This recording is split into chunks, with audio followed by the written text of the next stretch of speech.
এটা সিঙ্গাপুরের গ্যালংয়ে। এগুলা হলো যারা মধ্য আয় বা নিম্ন আয়ের সিঙ্গাপুরে মানুষজন আছেন তারা বসবাস করেন এই সব জায়গাতে। এটাকে বলা হয় HDB, housing and development board.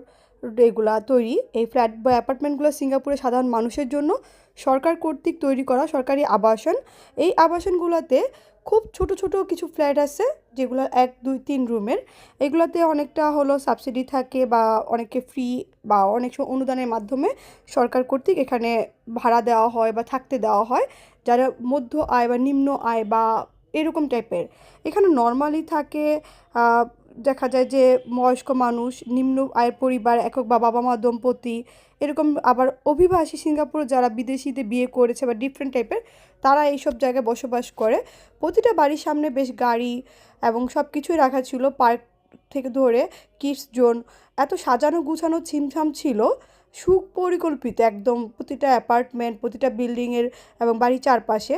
এই জায়গাটা আসার পর যখন আমার ফিল হচ্ছিল যে এই জায়গায় যারা মধ্য আয় বা নিম্ন আয়ের মানুষজন যেই পরিবেশে যেই সুন্দর সাজানো গুছানো পার্কের মতো জায়গা, হাঁটার জায়গা আছে, বসবাস করে, আমাদের মতো যারা দেশগুলোতে বসবাস করে বাংলাদেশ বা এরকম টাইপের ডিফারেন্ট কান্ট্রিতে, তাদের উচ্চবিত্ত যারা, তাদেরও কিন্তু এত সুযোগ সুবিধা দিয়ে এত সুন্দর পার্কের মতো এত সুন্দর গাছ, এত নিরিবিলি একটা সুন্দর জায়গায় বসবাস করার মতো সুযোগ হয় না।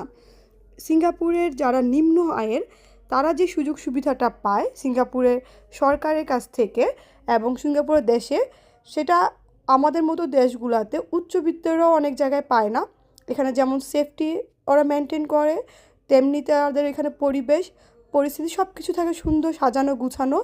এবং আমি এক কথাই বললাম যে সুপরিকল্পিত, প্রতিটা জায়গা এত সুন্দর গুছানো, খুবই ভালো লেগেছে।